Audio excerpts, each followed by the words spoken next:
Assalamu alaikum, urmаттуу жамаат, урматтуу туугандар. Өткөнкү сабагыбызда өлүм төшөгүндө жаткан инсандарга кандай амал кылыш керек? Тирүүлөрдүн өлүм төшөгүндө жаткан адамдарга милдеттери, амалдары кандай? Ошолор жөнүндө сөз кылганбыз. Бүгүнкү сабагыбызда ошол дүйнөдөн кайткан адамды гусул алдыруу, ошону жуундуруу тирүүлөргө кандай амал, тирүүлөрдүн кандай милдети экендиги жөнүндө бир аз токтолуп кетебиз. Сөзүбүздүн башында айта кетчү нерсе, бизге гусул алуунун жолдорун үргөнүү фарз, дарат алуунун жолдорун үргөнүү фарз, намаз окуу, зекет берүү, ушул илимдерди үргөнүү инсанга кандай фарз болсо, өлгөн инсанды жуу тирүүлөргө ошондой фарз амал болуп эсептелинет. Айырмасы фарз эки түргө бөлүнөт. Фарз айн, фарзы кифая. Фарз айн деп ар бир инсандын өзүнүн жекече мойнуна жүктөлгөн фарз бар. Алар намаз окуу, орозо кармоо, зекет берүү, ушул сыяктуу. Ал эми экинчи түрү фарзы кифая. Ошол коом, ошол элдердин ичинен бир адам ошол ишти аткарып койсо, калгандарынан бардыгынан башынан сакыт болуп түшүп кете турган фарздар бар. Ошол фарзы кифая дейт. Мына өлүктү жуу ушул фарзы кифая иштерине кирет. Бир айылда, бир коомдо бир адам кайтыш болсо, ошол коомдогулар ошол адамды гусул алдырып, кепинге даярдаштыгы фарзы кифая амалдарына кирет. Кандай эле жаназа намазы фарзы кифая болгон сыяктуу. Эгер ошол коомдо ошол өлгөн кишини татыктуу гусул алдырып, татыктуу жуундуруп көмбөсө, ошол коомдун баары күнөөкөр болот, баары фарз амалды таштаган болуп эсептелинет. Ошондуктан урматтуу туугандар, бүгүнкү сабагыбызды биз ушундай жогорку деңгээлде деп түшүнөлү. Бардык инсандын мойнуна жүктөлгөн, ошол инсандардын ичинен кээ биркилер ушул амалды аткарбаса, ошол айыл бойдон бардык адамдар күнөөкөр болот деп түшүнүү зарыл. Демек, гусул алдыруу, өлгөн инсанды гусул кылуу, кепинге даярдоо фарз амал. Ошол өлгөн кишини жууганда, албетте өлгөн кишинин айыбы болушу мүмкүн. Бир денесинде бир айып, кемтиги болушу мүмкүн. Же болбосо ошол денесинде адам бир жиркене турган, же болбосо адамдын күлгүсү келе турган нерселер болушу мүмкүн. Ошол нерселерди жууган адам сыртка алып чыкпаштыгы зарыл. Пайгамбарыбыз саллаллаху алейхи вассалам бир хадисинде айтат: "Мен гасала майитан факатама алейхи гафараллаху лаху 40 марра." Кайсы бир киши бир өлүктү гусул алдырса, гусул алдырып, ошондогу өлүктөгү болгон айыпты жашырып койсо, Аллах субхана ва таала анын күнөөлөрүн 40 жолу кечирет деген хадиси бар. Демек, гусул алдырганы кирген киши ошол өлүктө кандай айып болбосун, ошону жашырыштыгы абзел. Урматтуу мусулман бир туугандар, айта кетиш жайыз, айта кетиш абзел. Мына гусул алдырганы кирген киши ошол өлүктүн айыбын жашырыш зарыл экен.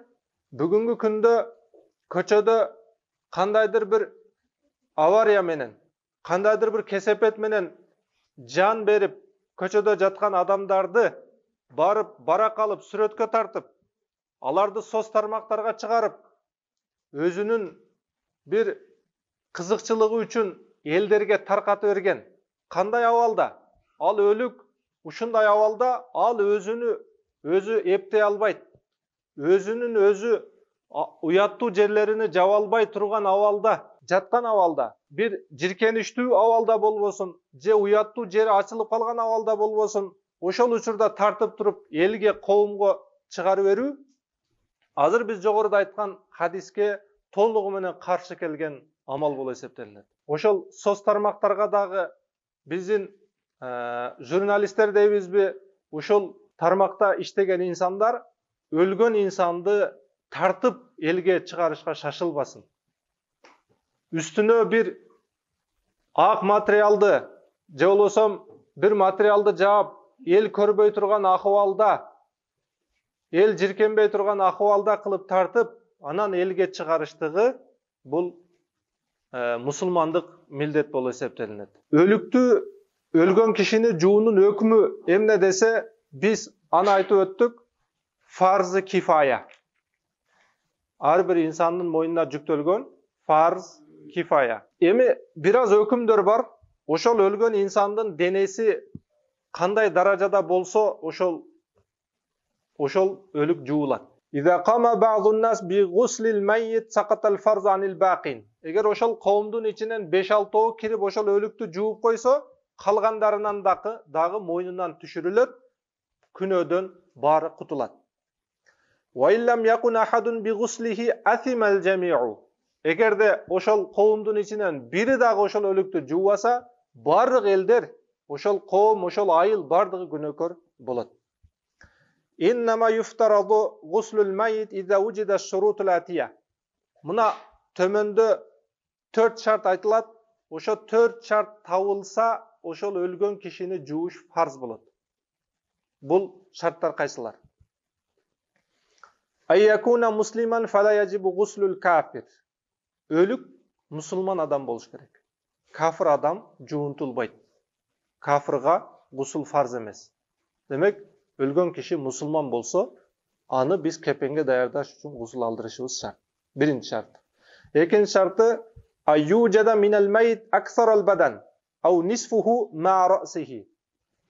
Өлгөн киши bir согуш майданында өлөбү, же bir кырсык болуп өлөбү, ошондо ошол кишинин денесинин көбүрөгү табылыш керек.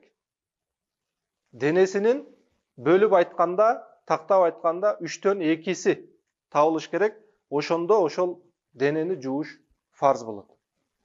Же болбосо жарымы табылса, белден жогору жагы табылып, белден ылдый жагы табылбай калса, анда жууш фарзбы десе, уламаларыбыз айтат, анда жарымы табылса, башы менен чогуу табылса, анда жуу фарз болот. Белден жогору тарабы табылды, башы менен кошо, анда гусул алдырыш фарз. Белден ылдый жагы табылды, башы жок, анда гусул ал майитке, ал өлгөн кишиге фарз болбой калат. Аны чүпүрөккө ороп, көмүп коюла берет. Ал инсандык дене болуп эсептелинбейт. Üçüncü şartı alla yakuna şahidan qutila fi ala'i kalimatillah. Fa inna şahid la yughsal bal yudfan bidamihi ve thiyabihi. Dördüncü şartı al şahit bolmuş gerek. Allah'ın kalimasın, Allah'ın sözün kötörүү maksatında soğuş maydanında ölgön kişi bul şahit bol eseptelinet. Oşol şahit adamdın denesi juulbayt. Teskerisinçe oşol soğuş maydanında ölgön insandı kanı menen, kiyimi menen kömülöt. Emne üçün kıyamatta oşol kanı, oşol kiyimi şahit ekendigine küölükö ötüştüğü üçün. Dördüncü şartı alla yakuna saktan nezele meyyiten gayra tammil halk. Dördüncü şartı eneni kursağынан düşüp kalgan bolboş gerek. Eneni kursağынан ölgön avalda. Hilkatı dep koyup denesi tolluğu menen adam kelbetine kelmeyin. Adam kelbetine kelgenge çeyin düşüp kala turgan bolsa, anda da gusul aldırуу anı farz bolboy kalat. Demek kanday avalda boluş gerek? Enenin kursağından düşkön adam kelbetinde boluş gerek. Kebirki eneler, kebirki ayaldar oşol ayı günü jetelek kursağından düşüp kalat. Oşol düşüp kalganda adam kelbetinde emes, özünün gününe jeteylek avalda düşüp kalsa anı jön gana alıp barıp bir çetke kömüp koyulat. Anı juulbayt dagı, aga janaza dagı, başka dagı buyurbayt. Fa in nazalal mawlud hayyan. Eğer oşo törölgön bala tiri törölsöçü. Bi ansumi ala sautun. Tiriligi kayaktan bilinet dese anın ünü çıkıp törölsö. Biraz ilagan avalda törölsö. Je bolbosam ru'iyat lahu harakatun. Je törölgön avalda andan biraz kıymıl hareket körünsö. Vacaba gusluhu. Anda al törölgön balaga gusul aldırуу farz bolat. Demek enenin kursagынан düşüp kalgan bala birinci şartı ne oluş gerek? Tiri. Ünü uğuluş gerek, je hareketi baykalış gerek. Oşol uçurda gusul farz bolat. Sawan kana qabla tamami muddatil hamli aw ba'dahu. Ayrıması yok. Al özünün töröt gününü, möhnötünü jetip törölsün, jetpey törölsün. 9 ay bolup törölsün, 9 ayga jetpey törölsün. Anın adam kelbetine kelip bir hareketlenip je ünü çıkıp törölgön bolsa anı gusul aldırış farz bolat. Oşonda ele anı janaza okup kömüş dagı farz bolat. Kaza iza nazalal mawlud mayyitan wa huwa tamul halq fa innahu yughsal. Egerde bala töröt gününe jetip birok ölüp törölse, anda ne bolat? Birok adam kebetesinde törölse, anda anı juulat, birok janaza okulbayt. Bizim jaşoodо köpçülük adamlar surap kalat.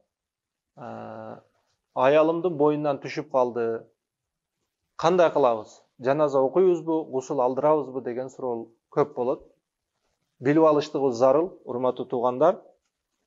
Demek adam kebetesi, adam körünüşüne kelip, hareket menence, ün menen törölse, anda gusulda, janazada farz bolat.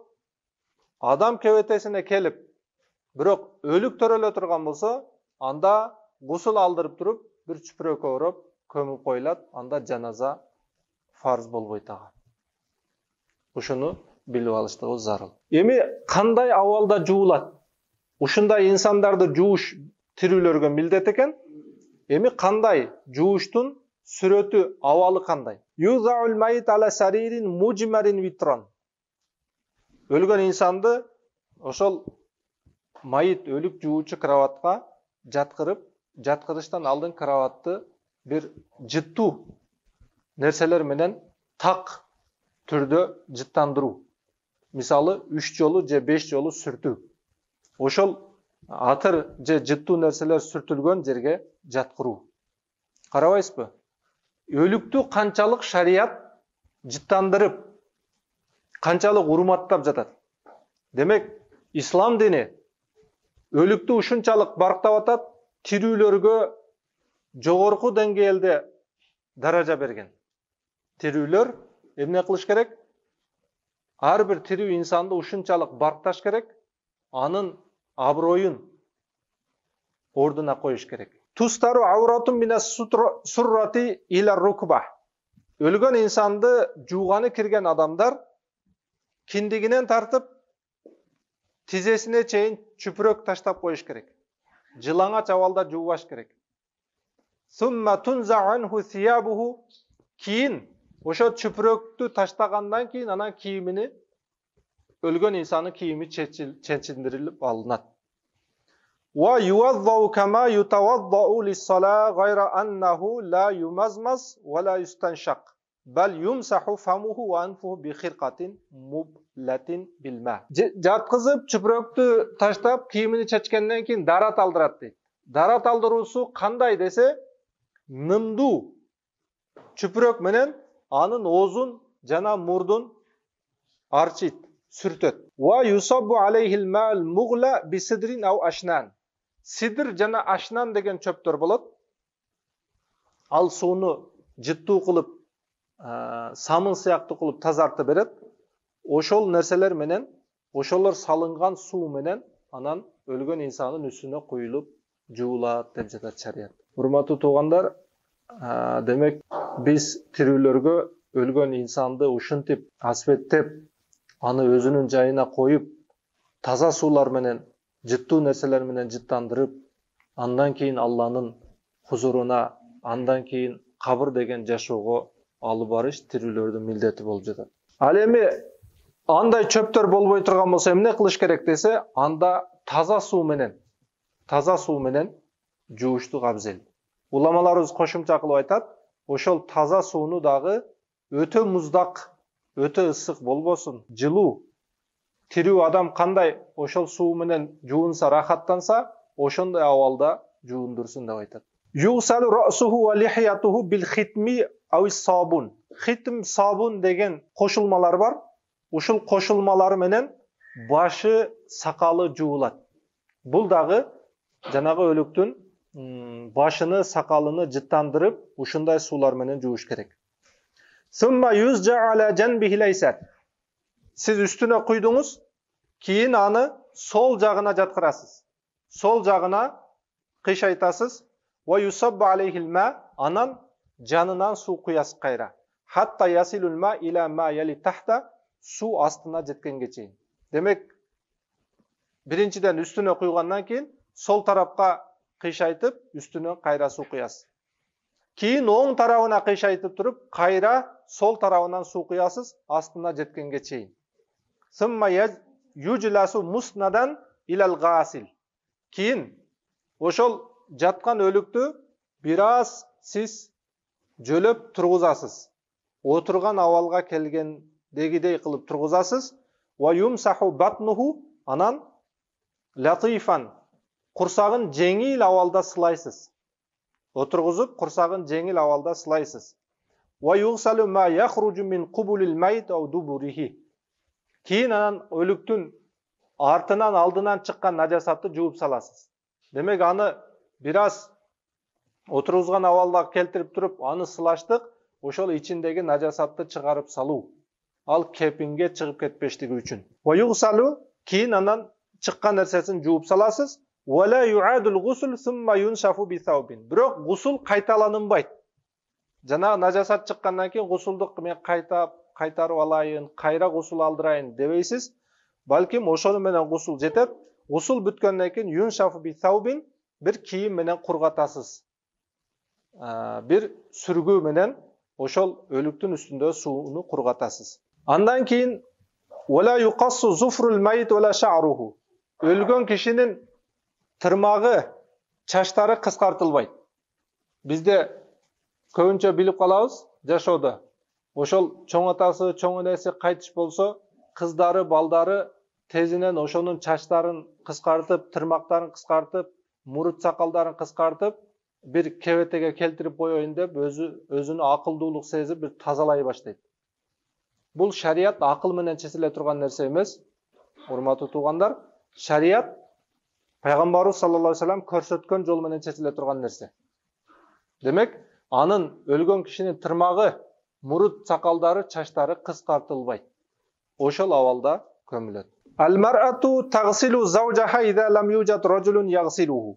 Эми бул жерде дагы бир маселе бар. Күйөөсү дүйнөдөн кайтыш болсо, аялынан башка ошо күйөөсүнү жуушка адам таппаса, киши таппаса, анда ошол аялы күйөөсүнү өлгөндөн кийин не кылса, гусул алдырса болот. Бул нерсеге уруксат берет шарият. Эмне үчүн? Күйөөсү дүйнөдөн кайтыш болгондон кийин аял күйөөсүнүн иддасынан чыгыш үчүн 4 ай 10 күн күтүш керек. Андан кийин башка күйөөгө турмушка чыкса болот. 4 ай 10 күндүн ичинде ошол өлгөн кишинин иддасы боло эсептелинет. Ошол учурда 4 ай 10 күндүн ичинде анын аялы, иддасындагы аялы болуп эсептелинген себептен аны күйөөсүнө гусул алдырса болот. Тескериси болбойт. Рожул ла ясилу завжатаху. Бирок күйөө аялы менен экөө болсо, күйөөсү аялы кайтыш болду, аялыны жууганга эч ким жок, анда күйөөсү аялыны гусул алдырса болобу десе болбойт. Аял өлгөндөн кийин автоматически нике бузулат, ал күйөөсү аялына чоочун болуп калат. Эми ал аялына гусул алдыра албайт. Аялына гусул алдырыш үчүн башка аялдар керек. Анда эмне кылат десе, башка аялдар тапканга чейин үстүнү жаап, ороп турат дейт шарият. Ал эми яжузу лиррajul ай ягсила сабия ва сабията сагира. Эркек киши жаш баланы, жаш кыздарды гусул алдырып кепин десе болот дейт шарият. Ал эми аялчы, аял дагы жаш кыз, жаш бала дүйнөдөн кайтыш болсо, ошол аялдан башка адам жок болсо аны гусул алдырганы, анда шарият буга да уруксат берет. Мына урматтуу туугандар, ушул өкүмдөр менен кайсы нерселер болот, кайсы нерселер болбойт, кимдер жууш керек, кимдер жуубаш керек, кайсыл абалда жууш керек, шарият бир аз болсо дагы сиз менен бизге бул китепти айтып өтүп кетти.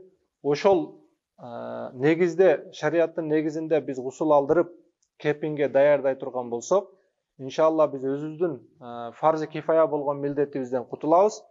Өлгөн кишини акыретке кандай узатыш керек болсо ошондой узатабыз иншалла. Ошону билиш сиз менен бизге ар бирибизге фарзы кифая болуп эсептелинет. Аллах субхана таала бардыгыбызга узун өмүр, бактылуулугун берген болсун. Албетте ошол эле учурда өзү разы болгон өлүмдөрдөн берген болсун. Ассаламу алейкум ва рахматуллахи ва баракатух.